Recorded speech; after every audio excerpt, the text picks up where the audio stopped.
أعوذ بالله من الشيطان الرجيم. بسم الله الرحمن الرحيم. وآتوا النساء صدقاتهن نحلة فإن طبن لكم عن شيء منه نفسا فكلوه هنيئا مريئا. اور عورتوں کو ان کے مہر خوشی سے دیا کرو، ہاں اگر وہ خود اس کا کچھ حصہ خوش دلی سے چھوڑ دے تو اسے خوشگواری اور مزے سے کھا لو۔ وَلَا تُؤْتُوا السُّفَهَاءَ أَمْوَالَكُمُ الَّتِي جَعَلَ اللَّهُ لَكُمْ قِيَامًا وَارْزُقُوهُمْ فِيهَا وَاكْسُوهُمْ وَقُولُوا لَهُمْ قَوْلًا مَعْرُوفًا۔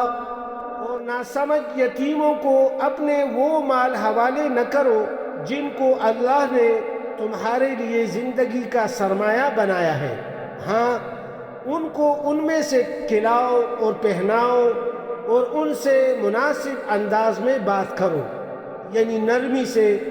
وَابْتَلُوا الْيَتَامَ حَتَّى إِذَا بَلَغُوا النِّكَاحَ فَإِنْ آنَسْتُمْ مِنْهُمْ رُشْدًا فَادْفَعُوا إِلَيْهِمْ أَمْوَالَهُمْ وَلَا تَأْكُلُوهَا إِسْرَافًا وَبِدَارًا أَنْ يَكْبَرُوا وَمَنْ كَانَ غَنِيًّا فَلْيَسْتَعْفِفْ وَمَنْ كَانَ فَقِيرًا فَلْيَأْكُلْ بِالْمَعْرُوفِ فَإِذَا دَفَعْتُمْ إِلَيْهِمْ أَمْوَالَهُمْ فَأَشْهِدُوا عَلَيْهِمْ وَكَفَى بِاللَّهِ حَسِيبًا۔ اور یتیموں کو جانچتے رہو یہاں تک کہ جب وہ نکاح کی عمر کو پہنچ جائیں، تو اگر تم یہ محسوس کرو کہ ان میں سمجھداری آ چکی ہے تو ان کے مال انہی کے حوالے کر دو، اور یہ مال فضول خرچی کر کے اور یہ سوچ کر جلدی جلدی نہ کھا بیٹھو کہ وہ کہیں بڑے نہ ہو جائیں۔ اور یتیموں کے سرپرستوں میں سے جو خود مالدار ہو وہ تو اپنے آپ کو یتیم کا مال کھانے سے بالکل پاک رکھے، ہاں اگر وہ خود محتاج ہو تو معروف طریقہ کار کو ملحوظ رکھتے ہوئے کھا لے۔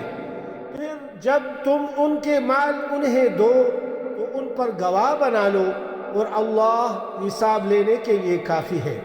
صدق اللہ العظیم۔ سچ فرمایا اللہ رب العزت نے۔